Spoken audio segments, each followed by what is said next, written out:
a Camila possa ir até onde falamos de integridade, lá com o Wadislau Martim Gomes. O Wadislau, ele, já na década de 70, fez um trabalho que ainda existe, chamado Refúgio, uma espécie de labri brasileiro.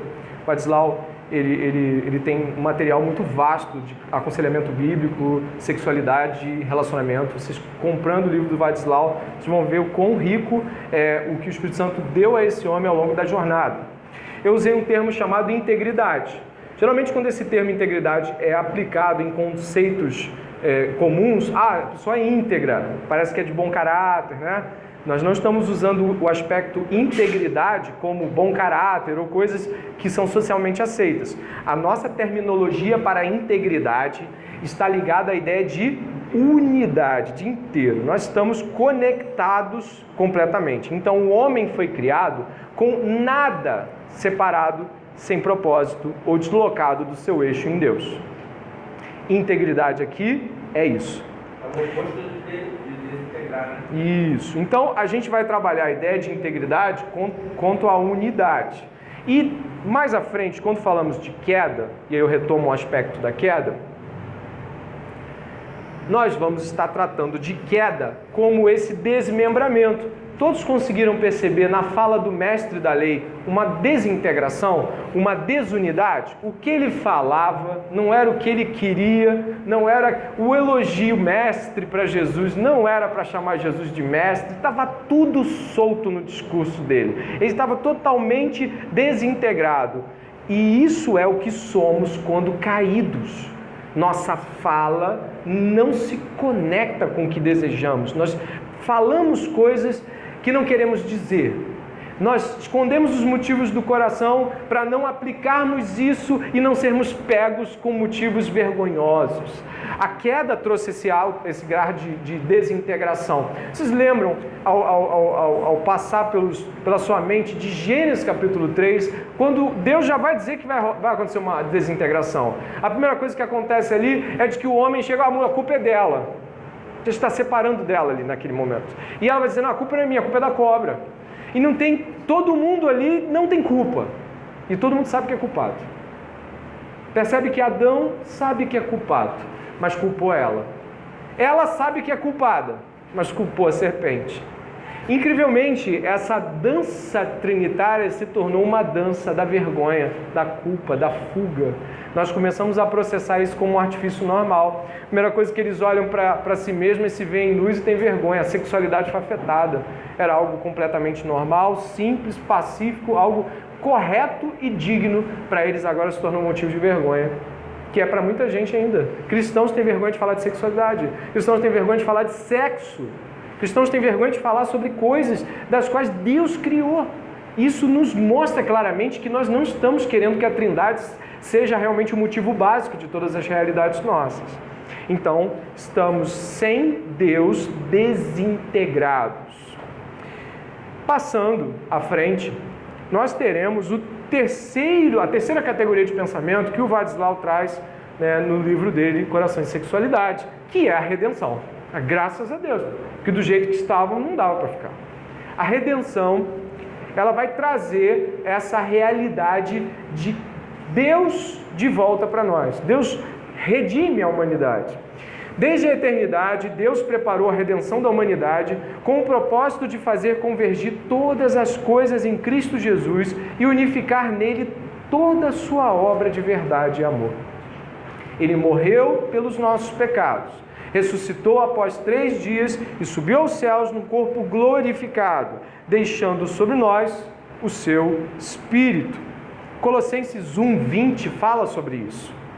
E que havendo por ele feito a paz pelo sangue de sua cruz, você pode ler a partir de agora, por meio dele reconciliar-se consigo mesmo todas as coisas, tanto as que estão na terra como as que estão nos céus. Todas as coisas é a sua fala, sua comunicação, seu humor, seu sexo, sua capacidade de ver o mundo. Ele pegou e convergiu em si mesmo, através da sua obra na cruz, todas as coisas. Aquele processo de desintegração muda e passa a ser reintegração em Cristo Jesus. Nós não vamos ver isso tudo completo nesse tempo, mas aponta-se para um tempo onde Cristo glorificado, como já está, também nos glorificará com um corpo perfeito, com um tempo perfeito. Ele enxugará toda lágrima, toda a desintegração será cessada. Ainda estamos em um tempo onde vários e muitos aspectos da desintegração do pecado estão sobre nós.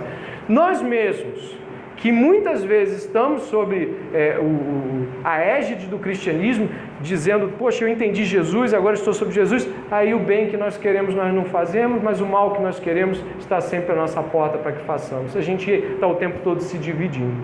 Precisamos do Espírito Santo.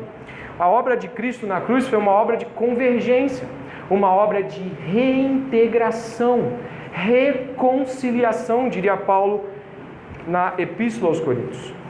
O aspecto da cruz também não pode ser visto senão pela Trindade. Tim Chester vai falar sobre isso no Conhecendo o Deus Trino, porque Pai, Filho e Espírito Santo são as boas novas, nesse trecho muito significativo. Diz assim: não entendemos a cruz sem a pluralidade de Deus. A cruz nos mostra que há distinções dentro de Deus. Deus pode ser desamparado por Deus. Não foi isso que aconteceu com Jesus? Deus meu, por que me desamparaste? Nós também não podemos entender a cruz sem a unidade de Deus. Se Deus não for um, a cruz se torna um ato cruel e vingativo. Se Deus Pai não está conectado e amando profundamente o Deus Filho, o ato do Pai ferir o Filho na cruz é cruel. Se não houvesse amor, se não houvesse unidade. Portanto, o fato de Deus ser uno traz para nós esse impacto imenso de um Deus amoroso, um Deus que ama Jesus e sempre amou Jesus, ter de ferir o seu Filho na cruz pelas nossas iniquidades. O castigo que nos traz a paz estava sobre ele. Olha que coisa grandiosa.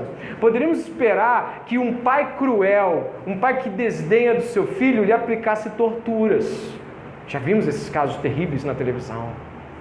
Mas e um pai amoroso? Isso é um escândalo, né? Ele ama o filho, mas o filho doar-se e ele, obviamente, enviar o filho para essa doação é mútuo, não é quem fez primeiro. Quem foi primeiro? Jesus que falou, eu vou? Não, toda a eternidade Deus estava lá com Cristo, concordante com a nossa redenção.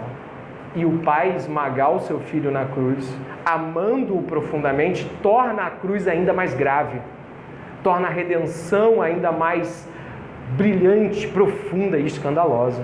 Esperaríamos isso de um Pai cruel, mas não de um Pai amoroso. Aí a gente começa a pensar, nossa, se esse Pai amoroso, completamente integrado a esse Filho que Ele tanto ama, a quem Ele lhe agrada, né? Assim que o Pai fala, esse é meu Filho em quem me agrado, a Ele ouçam. Nossa, esse Pai amoroso esmagou o Filho na cruz. Então, pecado deve ser muito grave. Isso é que precisamos ler quando vemos a pluralidade na cruz. E eu sigo, depois da palavra ali, cruel e vingativo. Um pai irado a punir um filho indisposto, ou um pai indisposto sendo aplacado por um filho amoroso, somente se Deus for um, é que a cruz pode ser simultaneamente reconciliação e inclusão dentro da comunidade divina. Somente se Deus em Cristo, no poder do Espírito, estiverem na cruz, juntos, e obviamente a obra incrível é de que os dois estão olhando para Jesus ser crucificado, o Pai está lhe aplicando essa dura punição, mas ainda assim toda a Trindade estava se movendo na direção da redenção. Só assim podemos ter uma redenção que de fato é reconciliação e não vingança de Deus em relação a Jesus ou os pecados humanos. E dessa forma, temos uma frase de João 14,6, uma frase que você conhece muito bem. Eu sou o caminho, a verdade e a vida, ninguém vem ao Pai, senão por mim. Todos já ouviram essa linda frase de João, e ela vai aplicar-se dentro desse nosso contexto de reconquista dessa relação com Deus. Toda expressão fiel da pessoa de Cristo incorpora, então, 3 marcas principais que não podem ser isoladas ou separadas das outras. 1. Sobre verdade. Corresponde a depende de e aponta a realidade pessoal e referente. Ou seja, Jesus Cristo corresponde à verdade, dele depende toda a verdade e toda a verdade aponta para ele. 2.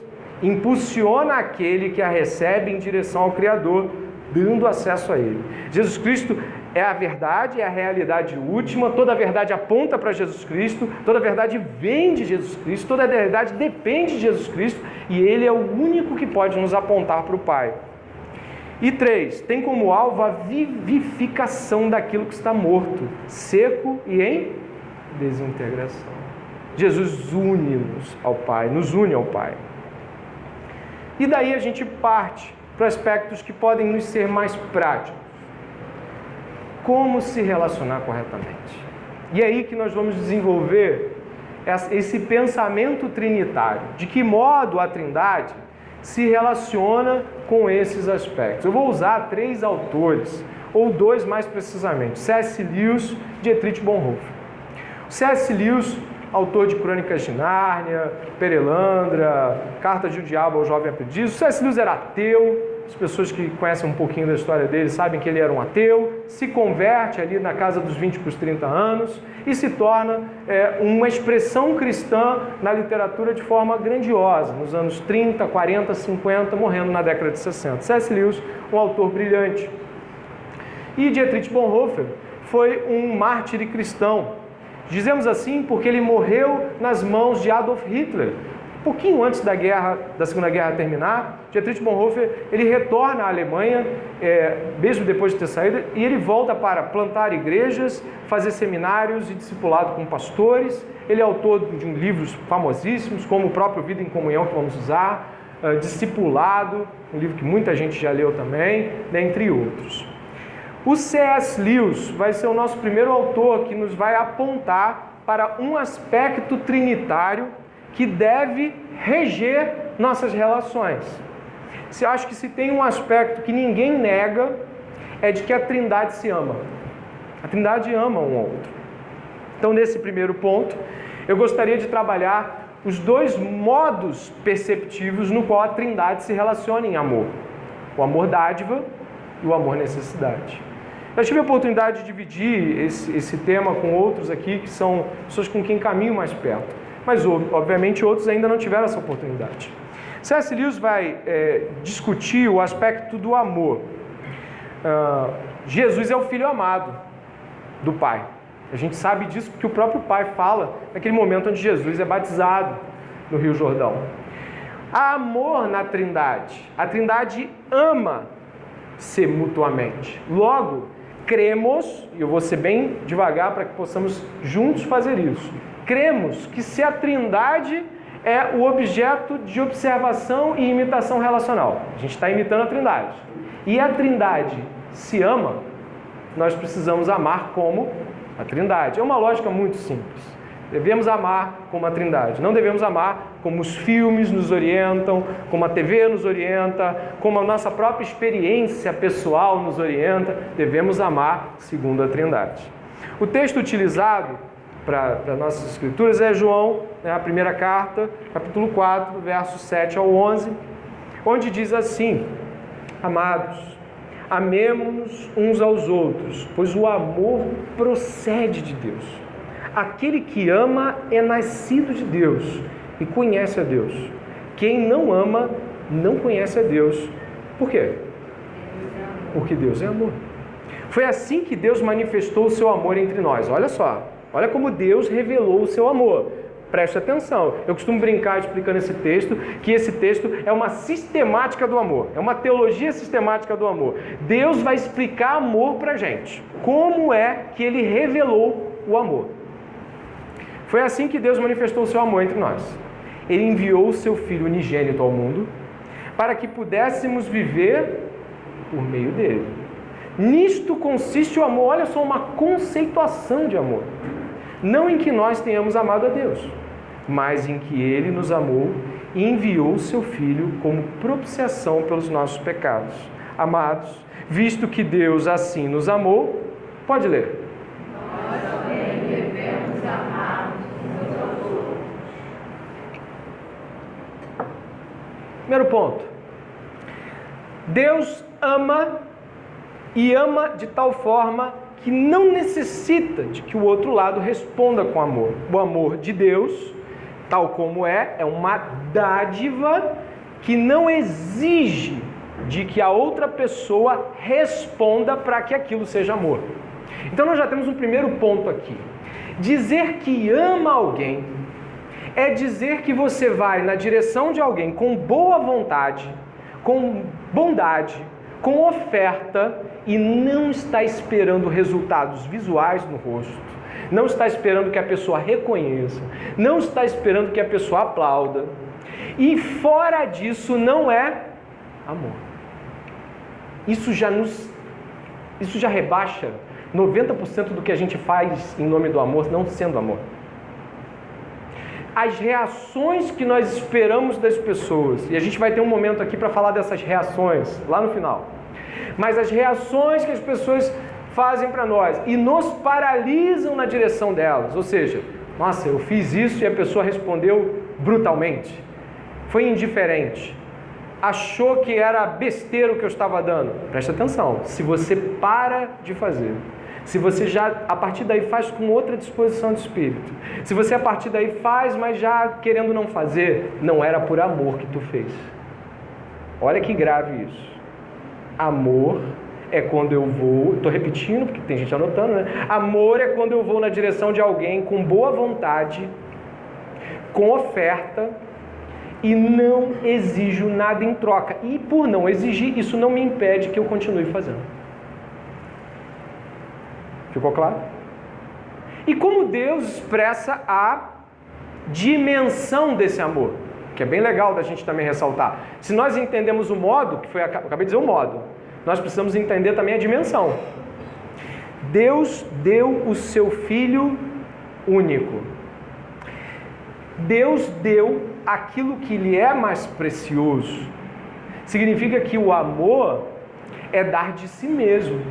Se o Filho é com o Pai, quando amamos as pessoas, damos a nós mesmos. Bom, então quer dizer que eu não posso dar nada materialmente? Não deve ofertar, deve ajudar. O que eu estou querendo dizer é que o amor, quando expresso, ele estabelece um conceito de que eu não estou dando aquilo pelo que aquilo vale materialmente, mas por aquilo que eu quero expressar em Deus. Eu estou dando aquele presente, eu estou dando aquele dia de ajuda na sua casa, eu estou dando uma mãozinha lá na obra da sua família, eu estou lhe perdoando, que é uma oferta também, o perdão é uma oferta de amor, e isso tudo está sendo feito na dimensão que na minha cabeça precisa ter de que eu estou dando tudo de mim para isso, como Deus deu o seu Filho.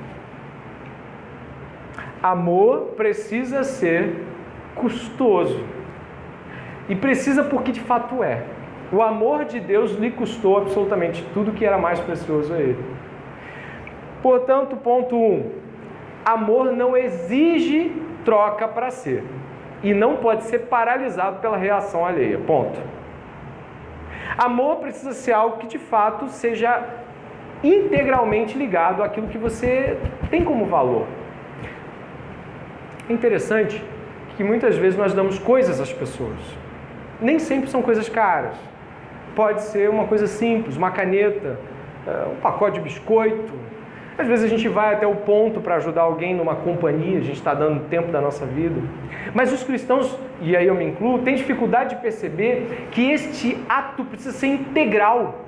Ele precisa estar ligado a uma compreensão da pessoa de Cristo, de alguém que está doando a si mesmo naquele ato. É uma flexão de pensamento. Eu preciso estar indo com o meu pensamento. O que significa isso, pastor? Significa que eu estou com um presente nas mãos. Eu vou dar um exemplo de um presente. E eu estou muito querendo lhe dar um livro. Eu chego com você e eu quero lhe dar um livro. E eu preciso pensar em termos do que isso representa. Senhor, eu quero dar esse livro. Eu quero dar esse livro para essa pessoa ser abençoada. Eu gostaria muito que ela pudesse aprender com esse livro. E aí eu vou realmente levando a minha mente a Deus para que esse livro não seja algo que, dependendo do modo como vai ser recebido, ele seja algo com o qual eu espero reconhecimento. Que é justamente o fato que separa o amor das variantes que a gente acha que são amor. O amor não espera reconhecimento. Nós precisamos verificar se o que nós fazemos em relação às outras pessoas é amor mesmo. Caso contrário, caso a ação delas nos paralise, não era amor. Era troca daquele tipo reconhecimento. E mais algo aqui importante também. Aquele que não ama, ou seja, não ama desse jeito, presta atenção, não ama assim, não conhece a Deus. O conhecimento aqui é um aspecto íntimo, de intimidade. Quem não ama como Deus não conhece a Deus. E obviamente não estamos excluindo aqui nossos pecados, nós falhamos muitas vezes. Mas não conhecer o amor de Deus e não buscar esse amor em termos de ir na direção do próximo, é alguém que não conhece a Deus. C.S. Lewis, o próprio autor que está falando desse livro aqui, Os Quatro Amores, ao verificar a expressão de Jesus em Mateus 5,48, quando Jesus fala assim, seja perfeito como o vosso Pai Celestial é perfeito. Gente, dá para ser perfeito? Não. Mas C.S. Lewis fala algo brilhante sobre isso. Ele fala assim, enquanto você está buscando ser perfeito para com Deus, ou seja, enquanto você está buscando isso, você está sendo isso. Porque como nós nunca vamos acertar a perfeição aqui nessa terra, como pode um mandamento como esse ser alcançado num tempo presente? Buscar estar diante de Deus correto, digno, como um obreiro que não tem que se envergonhar, é estar buscando e estar vivendo tal perfeição, ainda que ela não seja plena, ainda que ela não se estabeleça como um dia se estabelecerá. Eu gostaria que nesse momento da palestra você verificasse no seu coração se de fato o que você dá às pessoas é amor. Se uma pista muito simples, pessoas que ficam o tempo todo de cara fechada com a reação alheia, pessoas que fazem bico com tudo que os outros fazem, pessoas que o tempo todo estão, alguém faz alguma coisa, já fechou o tempo, já mudou o semblante, já está com outra disposição de espírito, é muito capaz de você ser uma pessoa bem longe do amor de Deus ou que não esteja ainda percebendo de que o amor de Deus não espera trocas. Portanto, a atitude alheia, embora nos abale, nos afete, nos chateie, não deve nos conduzir. Então aí já entramos em aspectos de pessoalidade e especificidade. Olha o que C.S. Lewis chama de amor dádiva e amor necessidade. Há muito tempo, a declaração de João de que Deus é amor tem sido equilibrada em minha mente com a observação de um autor moderno quando afirma que, eu gostaria que você lesse o que está em aspas. O amor deixa de ser um demônio somente quando deixa de ser um Deus. Misericórdia, né? Essa frase, quando eu li pela primeira vez, eu fiquei tão perturbado. Porque essa frase, ela funila as coisas. Sabe o que é isso? O amor. Deus é, mas o amor não é Deus. Deus é fonte, origem e padrão para que amemos. Então, logo, Deus é amor. Mas ao transformarmos a nossa busca por amar, afastando Deus, e o que o mundo busca é amor, paz, amor, saúde. Esse amor que o mundo busca é muito diferente do que Deus aponta. Esse amor do mundo é o amor de querer agradar as pessoas de tal forma e servi-las de tal forma que elas venham na tua direção e te agradem também. É isso que o mundo chama de amor.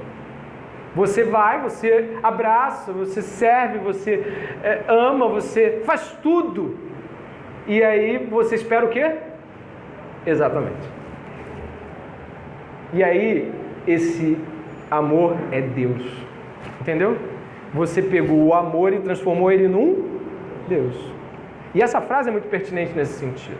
Se aplica em relacionamentos de homem e mulher, marido e mulher, de filhos. Faço tudo por aquele menino, não, faço tudo por aquela menina e eu vou parar de amar.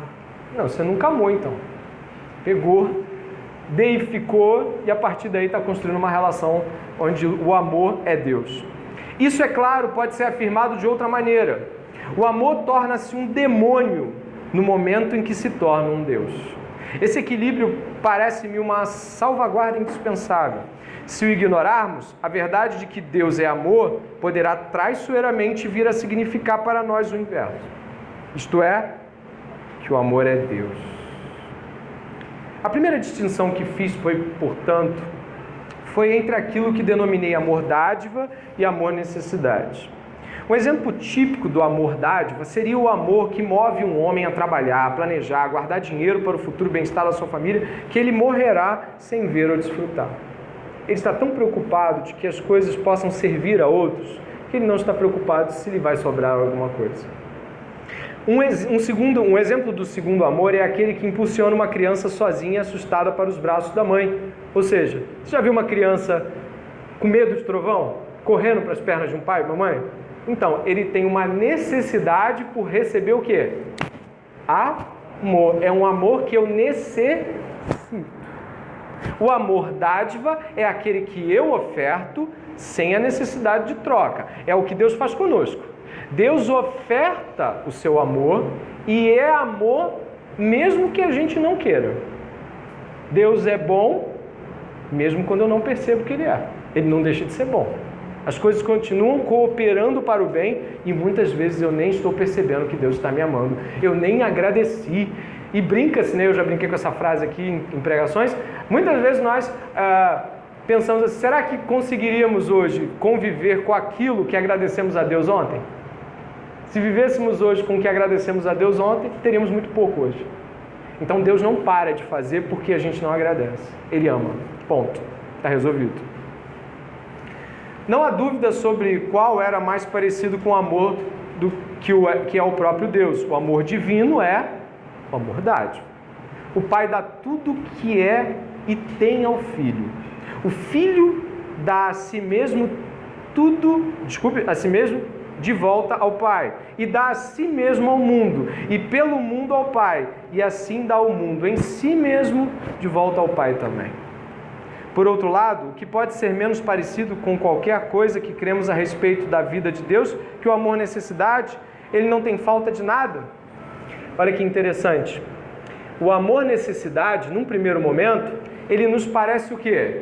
Que é uma coisa que a gente não pode viver. Só que não é assim. O nosso problema é quando nós invertemos. Nós precisamos receber de Deus o amor dádiva e apontar para Deus o nosso amor necessidade, invariavelmente quase que o tempo todo. Mas Deus também, nos nossos relacionamentos, na nossa interpessoalidade, não diz que nós não devemos exercer o amor necessidade, ou seja, aquele amor onde eu digo, eu preciso de você, estou com saudade de você. O que diz em Gênesis 2,18? Não é bom que o homem esteja só. Deus sabe que nós também vamos precisar dos outros. Não há nenhum problema nisso. Mas sabe o que o C.S. Lewis estava apontando lá no começo? Quando o amor é Deus? É quando o amor necessidade, que deve ser regulado por Deus em nossas vidas. Como assim? Exemplificando. Poxa, meu irmão, que saudade de você. Que falta que você fez aqui ontem. Te dar um abraço. Como seria melhor ainda se você estivesse? Isso é o amor necessidade. Fica comigo. Estou chorando. Fica comigo aqui. Isso é o quê? Amor necessidade. Isso é pecado? Mas e quando isso passa a ser o amor primário? Aí eu me torno dependente de pessoas falíveis e caídas. E aquilo que deveria ser regulado por Deus, ou seja, a necessidade comum, Deus nos fez para sermos relacionais, a gente inverte. A gente continua recebendo a dádiva de Deus, porque Deus continua sendo bom. Mas nós não mais nos relacionamos com o amor de Deus dádiva e nem damos a Ele o amor necessidade. O que nós fazemos é vivermos mutuamente só o amor necessidade. E aí tudo que as pessoas fazem nos torna excessivamente alegres, e quando elas não fazem, acabou o dia, né? Só eu que já estive assim ou você também já? Quando elas não fazem, e aí que está o problema. O amor dádiva e o amor necessidade são realidades positivas criadas por Deus. Um exemplo é nítido e perceptível de que Jesus no Getsemane está ali diante de seu Deus e Pai. E você reparou que os dois movimentos de Jesus são completamente aceitáveis? Jesus chega para os discípulos e diz o quê? Venham orar comigo. Quem lembra do Getsemane, Jesus quase sendo preso, ele chama 3 para orarem com ele. Lembra disso? Amor necessidade. Ora comigo. Aí eles dormem. Ora comigo. Eles dormem de novo. Vocês não podem vigiar comigo nem uma hora. Jesus está ali necessitando dos seus amigos, sim. Porque ele, como humano, obviamente, tem um amor necessidade. Mas quando ele se ajoelha, é diante do Pai que ele coloca a vontade dele. O problema é quando nós pegamos a nossa vontade e colocamos horizontalmente em nossos amores e necessidades. Eu quero que você faça isso. Eu preciso que você faça isso. Se você não fizer isso, eu não te amo mais. Isso é o que vai marcar o nosso amor. Se fizer isso, eu te amo. Se você não fizer assim, é porque você não me ama. Olha, não sei se você está entendendo, mas eu devia me ajoelhar e dizer: Senhor, seja feita a tua vontade. Mas aí eu olho para o lado e digo: vai, seja feita a sua vontade. Você me ama ou não me ama? E aí aquilo que deveria ser direcionado para o Pai torna-se horizontalmente pernicioso e corrosivo. Quando nós transformamos o amor necessidade, dado por Deus, coisa boa, em algo com o qual nós julgamos ser o único e primais modelo de relação, nós estamos por aí dependendo de todo mundo, e aí dependendo não do jeito certo, mas do jeito mais podre e terrível. Todo mundo é basicamente o único modo como a gente consegue estar feliz ou triste. Algumas pessoas são reguladas por outras em termos de felicidade ou tristeza. Quando aquela pessoa lhe faz bem, ela está bem. Quando aquela pessoa lhe faz mal, ela está mal. Você já esteve assim? Já esteve em relacionamentos assim? Eu já estive. É terrível. Você se torna altamente dependente até do humor da outra pessoa. Ao invés de você fornecer-lhe graça e falar assim: poxa, eu vejo que você não está bem, você me deu um fora, e você parece que você não quer falar comigo, eu vou ali orar. Qualquer coisa, eu estou aqui. Mas e quando não tem amor com Deus? Quando a necessidade não vai para Deus? Por que você fez isso comigo? Você está estranho. Fala. Se você não gosta de mim, fala. Sou eu, né? O problema sou eu. Então, olha a loucura que é essa relação do amor-necessidade. Coloquei aqui: Ele, Deus em Cristo, no poder do Espírito, deve ser toda a boa dádiva e tudo que podemos ter. Ele é a nossa dádiva, né? Amar a Deus de todo o coração, de toda a alma, de toda a força, de todo o conhecimento. Mateus capítulo 22, 37. Mas também é fato de que Deus nos fez com a necessidade por outros relacionamentos. Não é bom que o homem esteja só. 2,18 de Gênesis. E esse amor-necessidade não deve e nem pode ser negado. O nosso problema é quando o nosso amor-necessidade pelas pessoas é entronizado como amor primaz. Esta inversão é fruto da queda e traduz a idolatria em nossos corações. Jesus Cristo estava no Getsemane e olhou para os seus amigos e disse: orem comigo, eu preciso de vocês. E aí, quando ele teve que estabelecer um conceito de vontade, ele olhou para o Pai. Não há nenhum problema na Trindade. O Jesus, homem, nos veio dar o ensino de como amar as pessoas, necessitar delas e sofrer por elas é normal. Jesus está diante de segundos antes de Lázaro ser revivido. E o que Jesus faz? Chora. Chora por quê? Porque ele o ama. Inclusive o comentário de João é: vejam como ele o amava. Jesus sofre a dor da perda. Jesus tem necessidade por amizade. João 15, Jesus fala sobre isso, dizendo assim: já não vos chamo servos, mas amigos, porque tudo que meu Pai disse, eu lhes dei a conhecer. Olha, Jesus está dizendo: olha, eu quero dar um passo nisso. Existe algo que eu queria revelar, que vocês são meus amigos. Existe no campo da relação um lugar para o seu amor-necessidade, mas ele não é a necessidade pelo outro. É a necessidade por Deus, apontando em momentos próprios para que isso se revele de forma boa, agradável e perfeita. Amém? Amém? Espero que já esteja tocando aí nas suas pessoalidades. Eu vi gente fazendo umas caras assim: ai meu Deus do céu, lembrou de alguma coisa aí? Lembrou de alguma coisa? Eu lembrei de 15 coisas. Misericórdia. Ué, mas então como é que o amor dádiva e o amor necessidade, que se encontram na Trindade, que são completamente aceitáveis, que é movimento trinitário, que é pericorese, como o amor dádiva e o amor necessidade, eles podem ser regulados? por um aspecto trinitário que muitas vezes nós ignoramos, que é a mediação. A Bíblia trata inteiramente desse tema e nós deixamos ele de lado. Dietrich Bonhoeffer, em Vida em Comunhão, vai nos trazer perspectivas sobre isso, mas eu já lhes abordo. Você não vai lembrar de nenhum momento das Escrituras onde não havia mediação. Se você perceber desde o começo, lá em Gênesis até Apocalipse, você tem sempre figuras que mediam a relação entre Deus, o homem, o outro. Você também tem figuras negativas de mediação, mas você também tem figuras positivas. Como é que eu posso saber se eu estou amando dádiva ou necessidade? Como é que eu posso saber se eu estou te amando do modo correto? Exatamente por isso, Jesus Cristo, que é o nosso mediador, veio trazer esse campo de regulação. Mas nós vemos isso desde o começo.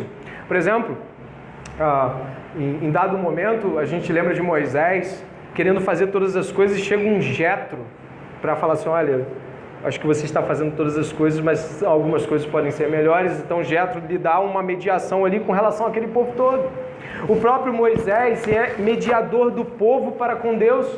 Em dado momento o povo fala assim, olha, se aproxime você desse Deus, porque o povo está com medo do trovão, se aproxime você desse Deus, seja o nosso mediador. Então Moisés media a relação.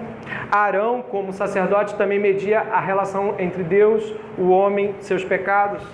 Quando nós vamos ver também, principalmente o livro de 1º, 2 Samuel, você vai ver aspectos ali de mediação incríveis. Davi acha que pode fazer o que quiser e, inclusive, pegar a mulher dos outros, casou, matou, e aí veio o profeta, trazendo a mediação na regulação do amor de Davi. Olha, isso está errado. 2 Samuel, capítulo 13, você tem um aspecto de mediação negativo. Amnon, ele está apaixonado por Tamar, é sua meia-irmã. E aí vem Jonadab, que é filho de um irmão de Davi, e fala, por que você está assim? Ah, porque eu estou apaixonado, eu não consigo nem comer, eu quero a minha irmã. Ele fala, então faz o seguinte, finge que você está doente. Vocês lembram dessa história? É uma mediação, mas para o mal. Estamos o tempo todo lidando com essas mediações. E eu vou avançar na mediação porque é o único modo com o qual vamos acertar em termos de amor para nos aproximarmos da Trindade.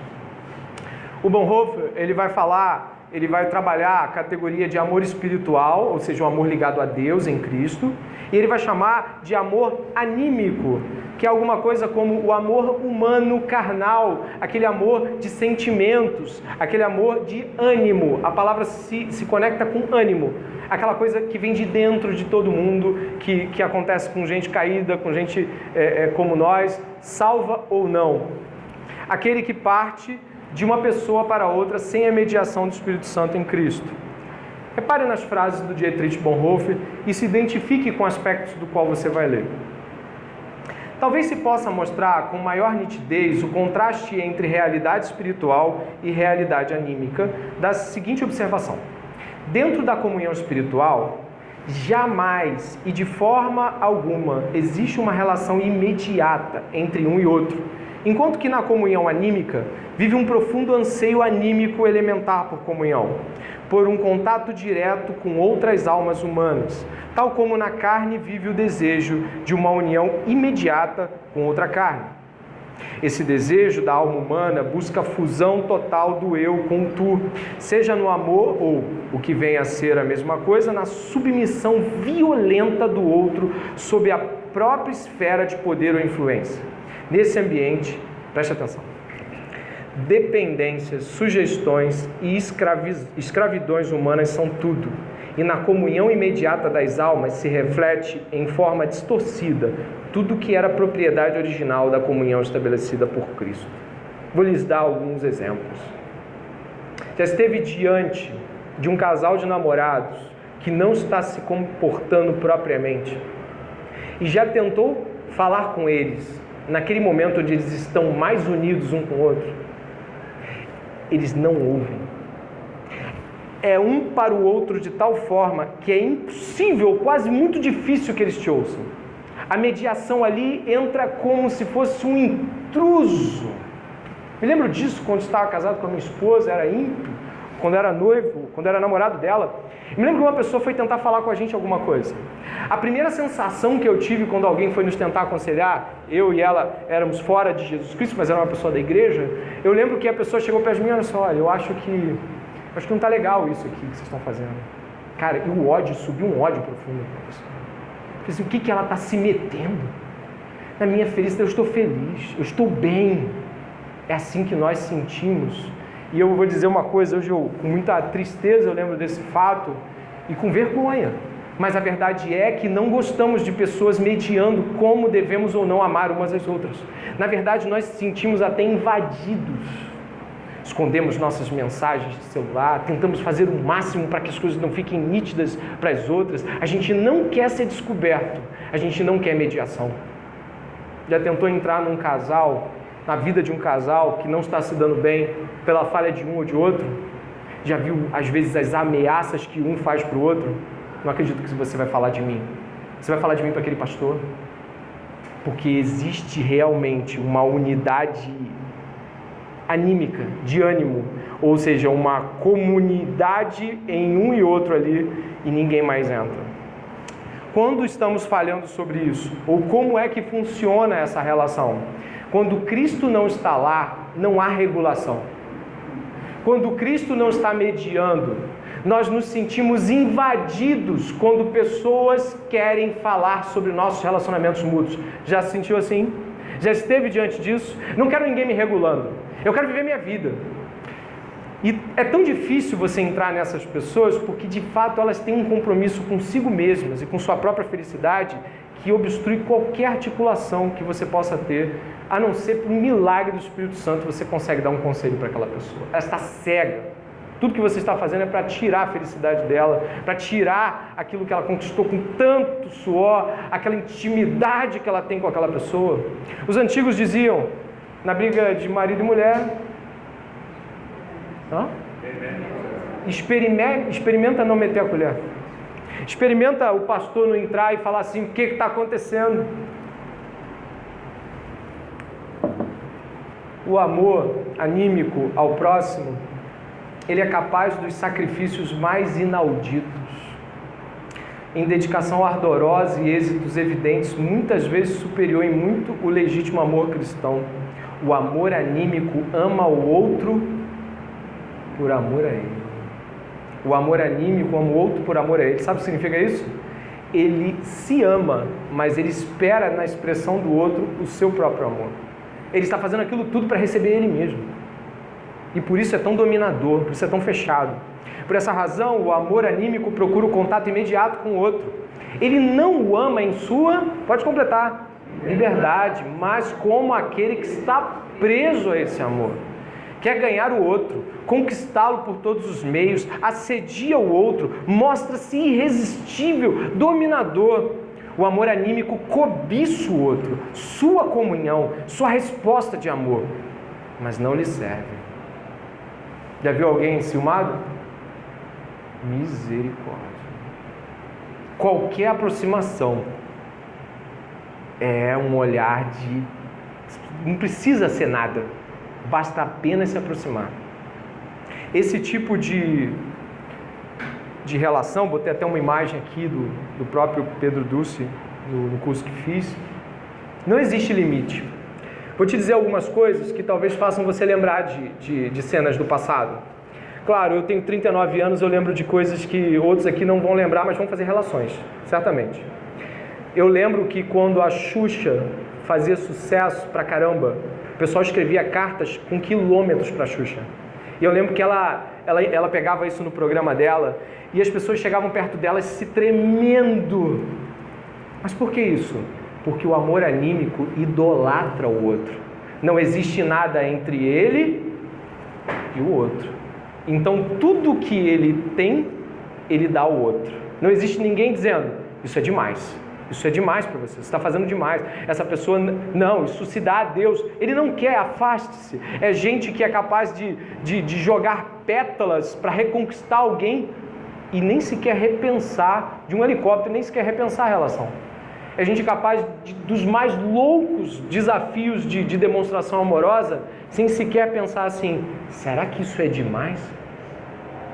O amor anímico está repleto de ciúme, inveja, possessividade, dominação, violência verbal, manipulação. Todas essas realidades do amor anímico são idolátricas. Sabe o que é idolatria?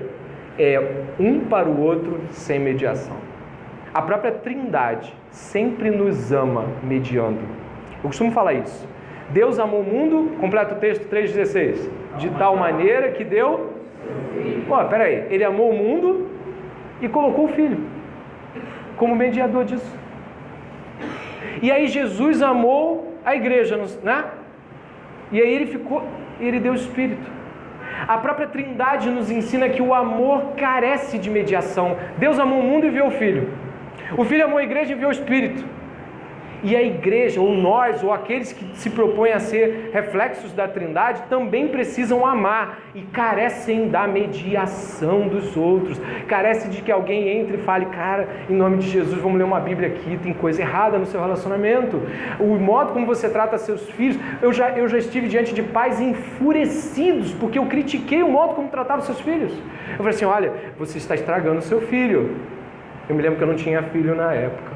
Ele falou, você tem filho? Mas eu falei, nas escrituras está dizendo que você está errado, porque se você continuar fazendo assim, você mais para frente vai colher, você tem filho? Entende? Ele se sentiu ofendido pessoalmente, porque ele estabeleceu uma relação idolátrica de atuação na vida do filho, logo era impossível uma mediação. Estão entendendo? Nós vivemos, ou estamos vivendo agora, pode ser que alguém esteja vivendo isso agora, talvez algumas pessoas estejam lembrando de namoros que tiveram. Talvez algumas pessoas estejam lembrando de pessoas com que se relacionaram e lembram dessa possessividade. E o único que pode mudar isso é Jesus Cristo. Ele entra na mediação desse relacionamento. Ele diz, sim, isso é bom que você... Mas isso não. Isso é para o Pai. Deus usa pastor, Deus usa... irmãos, a gente toma algumas...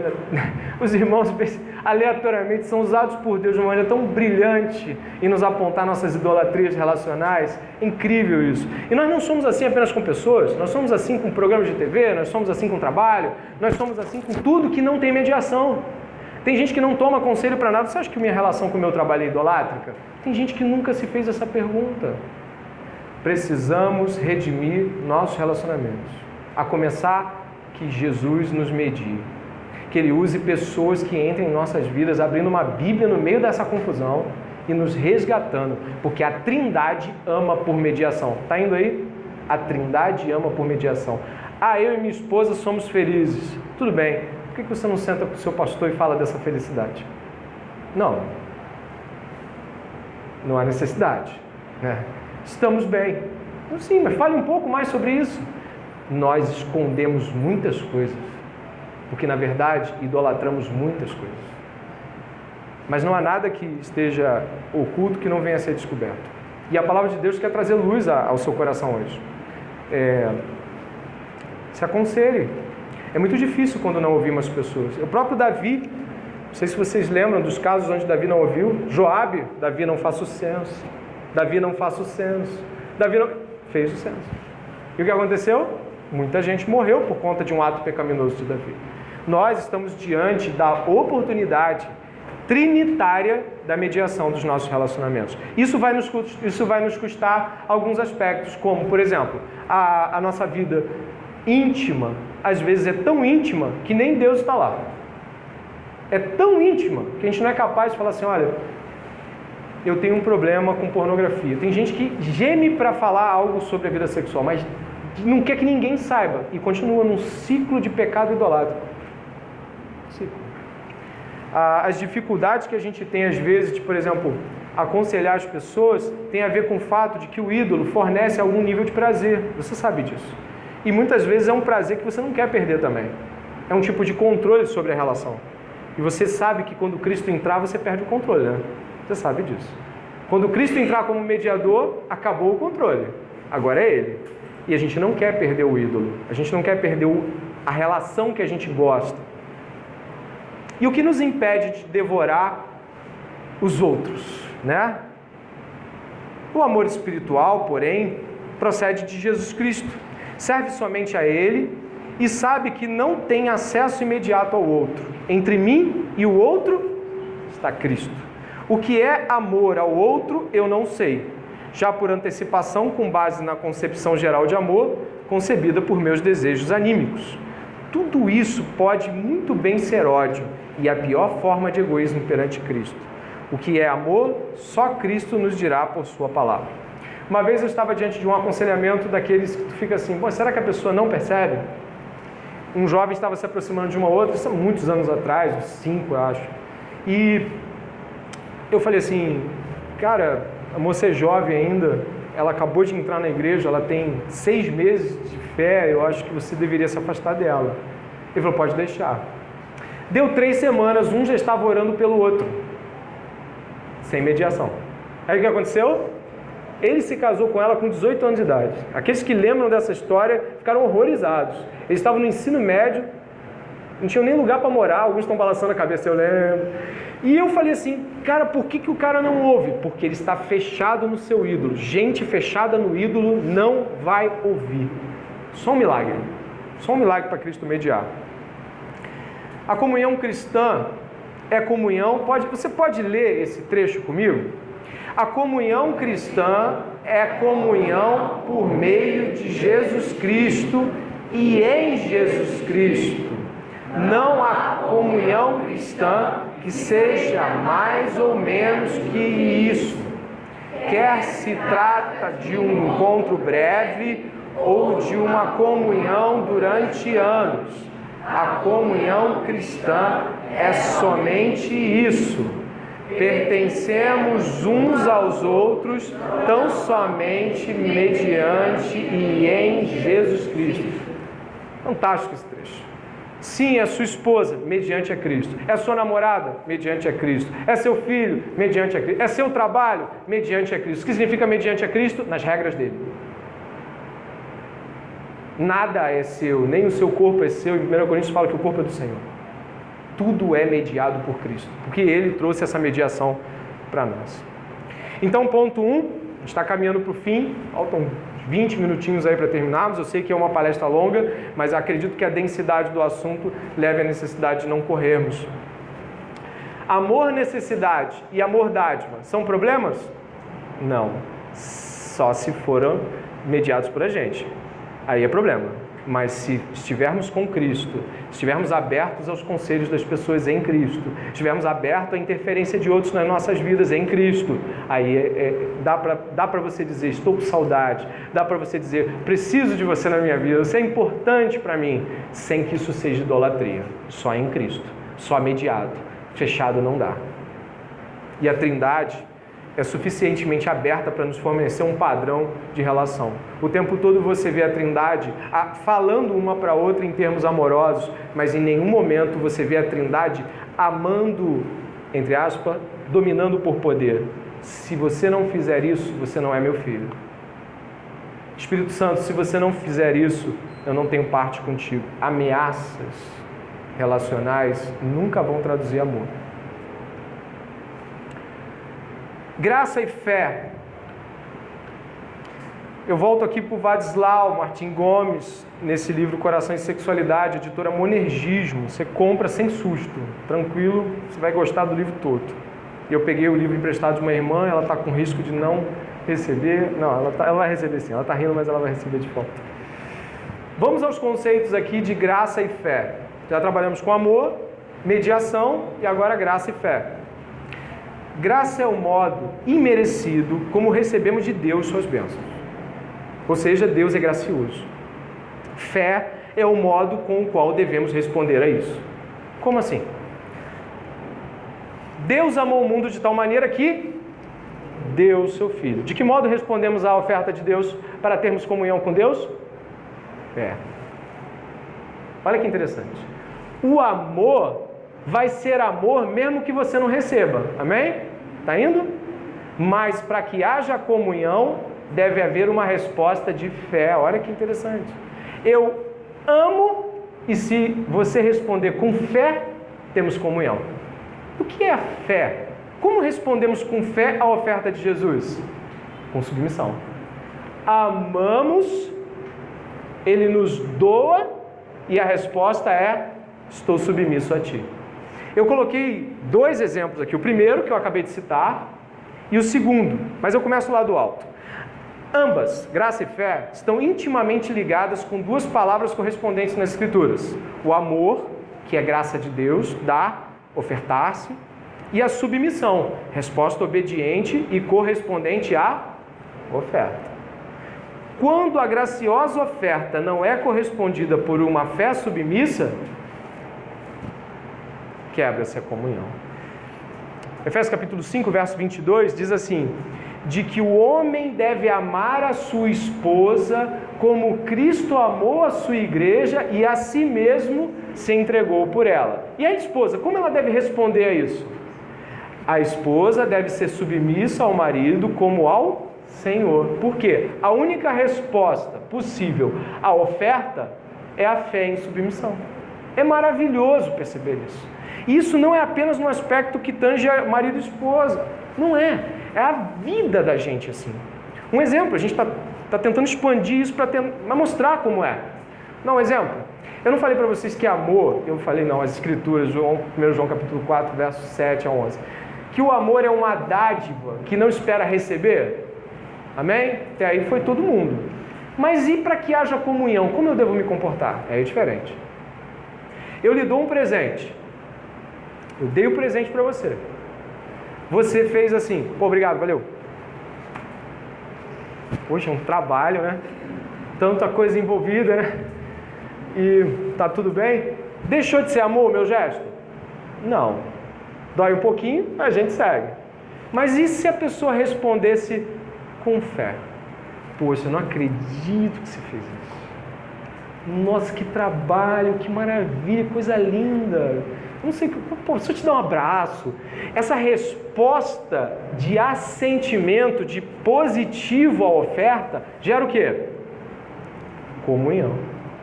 Nós não conseguimos comunhão quando, ao dar a oferta, a resposta não é com fé. E tudo que não é feito por fé é pecado.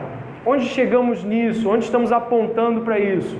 Nossas relações precisam ser de graça e fé, amor e submissão. É assim que nós nos relacionamos, inclusive dentro da própria igreja ou da própria família. Eu olho para minha esposa e vejo ela lá botando, de repente fazendo um belo prato de comida para todos nós, e aí na hora da oração, antes das crianças pegarem nas comidas, gente, olha o que a mamãe fez. Vamos reconhecer, olha, eu estou louvando, entende? Vamos reconhecer o esforço que a nossa mamãe, a minha esposa fez. Olha que maravilha! Vocês olharam como é que ela dispôs o prato? Eu estou louvando, eu estou reconhecendo, eu estou me submetendo a tal graça. Eu estou respondendo com fé. Os relacionamentos necessitam de que a oferta gere fé e a fé responda com submissão. E submeter-se é tornar-se propício e agradável ao outro. O livro de Hebreus vai dizer assim: sem fé... Olha que interessante. Embora o amor continue amor, a graça continue graça, para ter comunhão, eu preciso ter fé. Tem gente que não se importa com a resposta que dá às outras, não é? Eu sou assim mesmo, né? Eu sou friozão, eu sou na minha... Você já viu gente assim, falando assim? Ah, eu falo assim, eu tenho que me aceitar.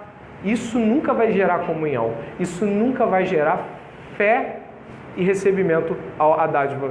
E nós temos um problema, e eu acho que isso é muito grave, é que nós entendemos a submissão da ótica do poder e não da ótica do amor. A submissão é uma resposta ao amor. Se o marido é ímpio, se a esposa é ímpio, quando ambos estão se submetendo, elas entendem que não tem como esperar que o outro reconheça. E por isso é a Deus. Mas nós eu espero que os que estejam aqui tenham Jesus Cristo em seus corações, que estejam diante do Senhor agora, precisamos rever o modo como mutuamente nós ofertamos, se em amor, sem esperar nada em troca, e como nós damos uma resposta em fé para aqueles que nos ofertam. Nossa dificuldade em reconhecer as falhas na comunicação do amor e da fé leva os nossos relacionamentos a serem arruinados. A falta de comunhão é a falta dessa resposta.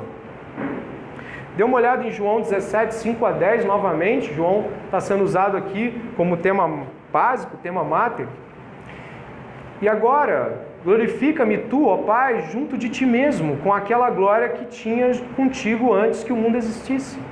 Manifestei o teu nome aos homens do que do mundo me deste. Eram teus, tu me deste, e guardaram a tua palavra.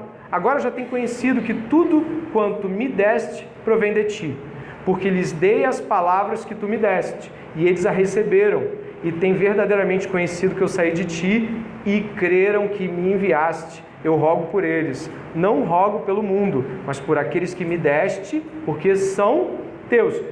Que fizeram os que são dele? Creram, responderam com fé, e logo passam a ter comunhão. A resposta de fé é requerida. Em nossos meios relacionais, a resposta de fé vem com o modo como, após a dádiva ser dada a nós correspondemos a isso generosamente, em submissão, em, nossa, eu quero te abençoar, eu quero que Deus me dê uma chance de poder te retribuir isso. Não estamos falando de troca daquela venenosa, daquela de vamos ver quem é melhor para o outro. Não, nós estamos falando de uma resposta concreta ao amor recebido. Deus nos ama, ponto. Para ter comunhão tem que ter fé. Às vezes nossas esposas, nossos maridos, nossos pais, nossos filhos, nossos pastores nos amam, mas nós não respondemos com fé. Nossa atitude é indiferente. Às vezes a gente como pastor, a gente passa longos dias estudando e preparando estudos ou coisas desse tipo. E muitas vezes as ovelhas têm esse cuidado de falar, poxa pastor, foi uma bênção. Teve algo que mexeu comigo. Isso é uma resposta de fé. Ela está trazendo alegria ao meu coração de saber que foi eficaz aquela oferta. E algumas pessoas pensam ao contrário, né? Ele é pastor, ele tem mesmo que prover o alimento da igreja. E se por um lado, sim, ele é pastor, ele tem que prover o movimento da igreja, para que haja comunhão, é necessário que haja a sua atitude de fé. Você retorna isso. É aquilo que nós devemos fazer e deixamos de fazer costumeiramente. Quase terminando, um dos motivos pelo qual nós estamos falando em a Trindade amar com amor dádiva e amor necessidade. A Trindade amar com mediação e nos aplicar o conceito mediatório em todas as nossas relações, quer sejam humanas, quer seja com o Senhor. Até para se relacionar com Deus a gente tem um mediador. Olha que coisa, hein? Imagine a gente que é caído, porque Deus perfeito usa Jesus para mediar conosco. E a gente, que muitas vezes acha que pode ter as relações mais bem-sucedidas sem que ninguém interfira. Não, ninguém vai interferir, a gente vai seguir o nosso caminho. Isso elimina o idealismo nas relações. Novamente, Dietrich Bonhoeffer, em Vida em Comunhão, vai dizer assim: vezes sem conta, comunhões cristãs faliram porque viviam de um ideal.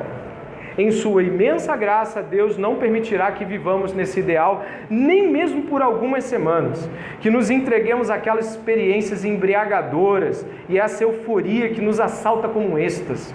Somente a comunhão que passa pela grande desilusão com seus aspectos desagradáveis e maus, começa a ser o que deve ser diante de Deus. É quando a gente olha e fala assim: eu me dediquei tanto, olha o retorno da pessoa. Eu falei, é isso aí. Vai começar um relacionamento agora. Porque você descobriu que você está diante de um pecador. Você descobriu que aquela experiência daquele dia, sabe aquele dia que podia não terminar? Aquele dia não vai acontecer de novo assim. Porque é uma pessoa pecadora.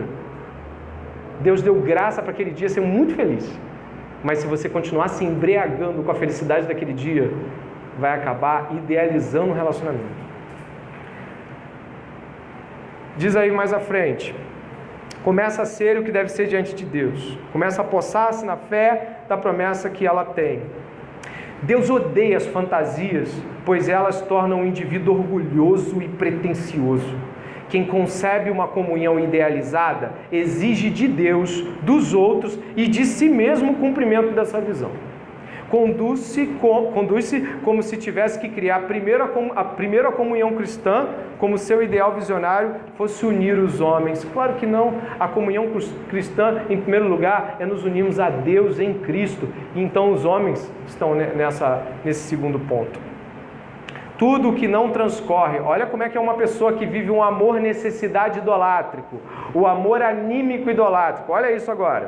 Tudo que não transcorre de acordo com a sua vontade, ele chama de fracasso relacional. Sempre que seu ideal se destrói, vê-se quebrado em comunhão. Não vai dar certo. Você vê? Não me ama. Você vê? Ninguém gosta de mim. Eu faço tudo pelas pessoas, mas ninguém me dá nada. Primeiro torna-se acusador dos irmãos, depois de Deus, e por fim, acusador desesperado de si mesmo. Isso é uma realidade que eu e você encontramos. Depois que todos são culpados, aí eu entro na minha depressão pessoal, eu me fecho, e vou precisar de quem? Daquele pessoal todo que não prestava para me ajudar a falar de Deus novamente. Você já se viu em um quadro assim? Já se viu? Muitas vezes, talvez. E de que modo nós podemos reorientar nossos afetos? Em 5 minutos, eu gostaria de que você me desse 5 minutos para observar uma carta de Paulo a um homem chamado Filemon. 5 minutos. E você observasse a dança trinitária de Paulo, onde ele trabalha amor-dádiva, amor-necessidade, graça, fé e mediação. Gostaria que você pudesse ir até lá e em 5 minutos nós podemos identificar muitos desses aspectos.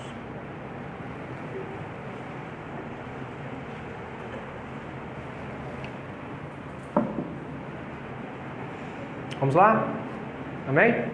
Chegamos em Filemon? Está lá no finalzinho. Um pouquinho antes lá depois de Tito. Vamos lá. A carta é bem curta. Paulo está escrevendo a Filemon, um dono de escravo. Existe uma igreja na casa de Filemon, ou então de Áfia ou Arquipo, um dos 3 ali. A gente tem uma igreja ali, a igreja que se reúne na casa dele. Essa casa é uma casa que tem trazido alegrias para Paulo, e Paulo vai pedir a liberdade de Onésimo, de um jeito diferente. Diz assim a epístola: Paulo, prisioneiro de Cristo Jesus, e o irmão Timóteo, ao amado Filemon, que é também nosso colaborador, a igreja que se reúne em sua casa, a irmã Áfia e a Arquipo, nosso companheiro de lutas. Que a graça e a paz de Deus, nosso Pai, e do Senhor Jesus Cristo estejam com vocês. Dou graças ao meu Deus, lembrando sempre de vocês nas minhas orações, porque tenho ouvido falar do quê? Que vocês têm no Senhor Jesus Cristo e do amor. Olha que interessante, a fé que eles têm em Jesus lhes faz ter amor pelos santos. Como respondemos em fé a Deus? Amando o próximo. Então, a resposta da fé vai gerar amor para outras pessoas. Já temos aí graça e fé. Verso 6. Oro para que a comunhão da sua fé se torne eficaz no pleno conhecimento de todo o bem que há em nós para com Cristo. Pois, irmão, o seu amor me trouxe grande alegria e consolo, visto que o coração dos santos tem sido reanimado por você. Ele está agradecendo pelo amor de Filemon, e ao agradecer ele reconhece a dádiva como nós estamos falando. Ele ofereceu o amor e Paulo está o quê? Reconhecendo publicamente isso. Nós temos dificuldade com reconhecimento público contínuo. Preste atenção, nós não temos dificuldade de fazer isso às vezes, em atos surpreendentes. Mas no ordinário, você deve ter visto que Paulo não assinou Paulo apóstolo. Ele abriu mão do poder em nome do amor. Ou seja, ao invés de falar Paulo apóstolo, ele falou Paulo o prisioneiro ao amado Filemon. Ele não atuou ele não deu ele não apresentou o crachá de autoridade apostólica. Ele apresentou o amor. Ele falou, agora eu vou me relacionar com você na minha condição, não naquilo que talvez poderia lhe impressionar, numa carta com a assinatura do apóstolo, né? E ele continua, verso 8. Pois bem, ainda que eu sinta plena liberdade em Cristo, para quê? Prefiro, no entanto, pedir em nome do amor, sendo que sou Paulo, o velho, e agora também prisioneiro de Cristo. Ele não podia ordenar? Sim ou não? Mas por que ele pede em nome do amor? Para que a resposta seja com fé. Como pastor, a gente pode ordenar coisas, mas devemos, no exemplo de Paulo, perceber realidades profundas em como evocar o amor como um princípio de regulação entre as nossas palavras e atos. Posso mandar, mas eu peço em nome do amor. E vai caminhando isso. Verso 10. Faça um pedido em favor de meu filho Onésimo, que gerei entre algemas. Antes ele era inútil para você, atualmente, porém, é útil para você e para mim. E eu estou mandando de volta a você. Ele, quero dizer, o meu próprio coração. Eu queria conservá-lo comigo, para que ele me servisse em seu lugar nas algemas que carrego por causa do Evangelho. Mas não quis fazer nada sem o seu consentimento. O que é isso aqui? Mediação. Ele colocou o Fílemon, colocou o Onésimo e chamou a mediação. Ele falou assim, eu poderia fazer isso, eu poderia ficar com o Onésimo, inquestionavelmente, mas eu prefiro que em nome do amor, para gerar fé, atuando com mediação, eu possa fazer isso com o teu consentimento. E segue. Verso 14 ainda. Para que a sua bondade não venha a ser como uma obrigação, mas algo que é feito de livre vontade. Talvez ele tenha sido afastado de você temporariamente, a fim de que você o receba para sempre. Não como escravo, mas muito mais do que escravo, como irmão caríssimo, especialmente de mim e com maior razão de você, quer como ser humano, quer como no Senhor. Portanto, se você me considera companheiro, receba-o como receberia a mim. Quem era Paulo para Fílemon? Ele era pai na fé de Fílemon. Está dizendo em seguida que ele lhe deve a vida espiritual que há nele. No seguinte, Paulo pregou e concebeu espiritualmente, para que você possa entender na razoabilidade disso, ele era o seu preceptor. Paulo era o seu pai na fé. Então, Paulo, eu quero que você, quando receber ele, você recebe a mim. Então, ele está pedindo para receber ele como um irmão igual, como alguém da mesma família, com a mesma estatura de Paulo. É assim que Jesus Cristo faz conosco. Quando nós vamos até o céu, levados pelo Senhor, em Cristo, Deus em Cristo nos diz, eu quero que vocês recebam eles como recebem a mim. Paulo está aplicando aqui o movimento trinitário que Jesus usou em João 17. Senhor, eu quero que eles vejam a glória que o Senhor me deste. Eu quero que onde eu estiver, estejam eles. Mas no mesmo João 17 está dizendo o seguinte, de que eu estou no Pai. E onde eles estiverem, eu estou. E onde eu estiver, o Senhor está em mim. Isso é chamar para a comunhão. Paulo está usando um princípio trinitário aqui. Ele está dizendo o seguinte, olha, recebe ele como você me recebe. E Paulo não está falando isso senão em nome de Jesus Cristo. Porque Jesus Cristo chamou Paulo para essa intimidade. Ele era o detrator. Aqui é Onésimo que trouxe problemas. Talvez ele tenha roubado, talvez ele tenha batido em alguém, ele fugiu. Talvez o escravo Onésimo tenha feito males para Fílemon. Mas Paulo fez males à igreja. Paulo tem uma história no qual Jesus Cristo redimiu. O mesmo Paulo aplica o conceito de redenção aqui. E vai à frente dizendo, 18, se ele causou algum dano a você ou deve alguma coisa, ponha tudo na minha conta. Eu, Paulo, de próprio punho, escrevo isto, eu pagarei. É claro que eu não preciso dizer que você me deve a própria vida. Sim, irmão, que eu receba de você. Olha, Paulo cobrando amor, necessidade. No Senhor esse benefício, reanime o meu coração em Cristo. Paulo está dizendo, eu necessito que você me dê esse ânimo. Se você fizer isso, você vai trazer alegria para o meu coração. Eu preciso que você tome a atitude correta. Eu sou velho, estou numa prisão, eu preciso ser reanimado. Paulo está quebrado aqui. Ele está dizendo o seguinte, olha, eu estou necessitando de que você faça algo ao meu coração. E isso tudo em Cristo. E termina. Certo estou, como da sua obediência, escrevo a você, sabendo que fará mais do que estou pedindo. E ao mesmo tempo, prepara-me também pousada, pois espero que por meio das orações de vocês, eu lhe seja restituído. O que nós temos aqui?